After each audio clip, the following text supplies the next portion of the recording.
Assalamualaikum warahmatullahi wabarakatuh. Kami dari kelompok 7 yang beranggotakan saya sendiri, Imratul Husnia, Muhammad Fauzi Al-Ghifari, serta Ahmad Saifullah Yusuf. Di sini kami akan mempresentasikan tentang hasil diskusi kami yang berjudul Bedah Buku Metodologi Sejarah. Di sini kami akan membedah buku Metodologi Sejarah karya Kunto Wijoyo yang diterbitkan oleh PT Tiara Wacana Yogyakarta 2003. Selanjutnya tentang Profesor Dr. Kunto Wijoyo MA. Semasa hidupnya, Profesor Kunto Wijoyo MA adalah seorang budayawan, sastrawan, dan sejarawan dari Indonesia. Beliau juga guru besar sejarah di Universitas Gadjah Mada. Beliau juga dikenal sebagai pengarang berbagai judul novel, cerpen, dan puisi. Pemikiran dan penulis beberapa buku tentang Islam, kolumnis di berbagai media, aktivis berintegritas di Muhammadiyah, dan sangat sering menjadi penceramah di masjid. Dr. Kunto Wijoyo MA telah menulis lebih dari 50 buku. Ini merupakan sastrawan dan budayawan yang sangat arif. Dia juga pemikir Islam yang cerdas, jujur, dan berintegritas. Sebagai dosen, meskipun dalam kondisi sakit, ia tetap mau merelakan waktunya untuk membimbing mahasiswanya. Tampilan buku. Yang pertama, desain buku Metodologi Sejarah.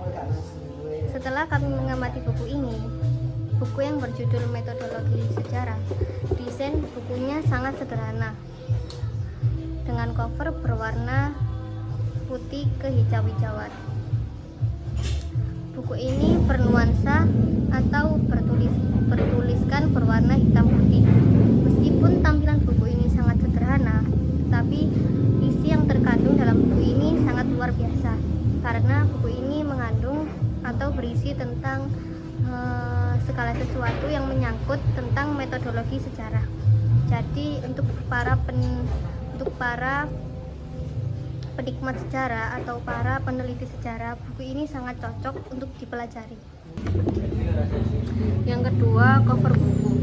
Cover buku ini terlihat atau terkesan sangat klasik dan sederhana karena menampilkan gambar sebuah bangunan bersejarah atau peninggalan bersejarah dan diikuti oleh gambar-gambar peninggalan sejarah seperti patung dan topeng ada pada cover buku ini. Dan buku ini terkesan sangat klasik dan sangat sederhana, bisa dikatakan sangat tradisional.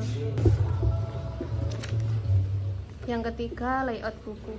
Layout buku Metodologi Sejarah ini saya kira cukup tepat dan bagus. Karena apa? Karena menggunakan font Arial dengan ukuran 23 dan dengan pemisah judul per bab. Sedangkan untuk penampilan tata letak, garisnya atau statistikanya sudah cukup baik dan sudah cukup jelas. Yang keempat, ukuran buku. Ukuran buku ini 24 x 14 cm. Jenis kertas pada buku ini menggunakan kertas HVS berwarna putih serta warna hitam pada tulisannya. Selanjutnya adalah isi buku. Pada dasarnya, buku ini adalah rangkuman materi-materi yang dibuat oleh Kunto Wijoyo. Pembahasan meliputi sejarah lisan, sejarah sosial, sejarah kota, sejarah pedesaan, sejarah ekonomi pedesaan, sejarah wanita dan kebudayaan, sejarah agama, sejarah politik, sejarah pemikiran, biografi, sejarah kuantitatif, dan sejarah mentalitas. Pertama adalah redaksional atau tata bahasa.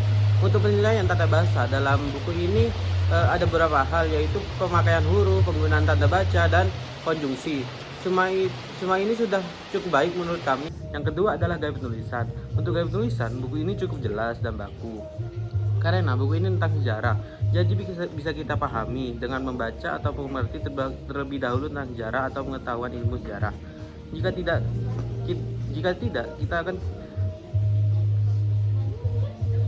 tidak, kita akan sedikit kesulitan untuk mengerti dan memahami isi buku tersebut. Yang poin ketiga adalah karena ini buku sejarah, mungkin untuk kaum awam akan sangat membosankan. sangat menarik bagi orang yang sudah paham atau mengerti tentang sejarah. Untuk presentasi selanjutnya akan dilanjutkan oleh Mas Saifullah Yusuf. Efektivitas, efisiensi, dan ekonomi penggunaan kata. 1. Efektivitas. Menurut kami, buku ini sudah cukup efektif walaupun untuk kaum awam agak sulit untuk memahami. 2. Efisiensi. Buku ini cocok dibaca bagi orang-orang yang sudah cukup mempunyai pengetahuan tentang sejarah, karena kita akan lebih mudah memahami isi buku ini dengan mempelajari pengantar sejarah terlebih dahulu. Poin ketiga yaitu ekonomis. Buku ini memberikan kontribusi yang luar biasa untuk menambah dan memperdalam tentang sejarah. Poin yang keempat itu masalah susah mudahnya pahami. Menurut kami tergantung dari pembaca itu sendiri, karena sebenarnya kata-kata dalam buku ini tidak begitu sulit dipahami apabila kita sering membaca buku pengantar sejarah.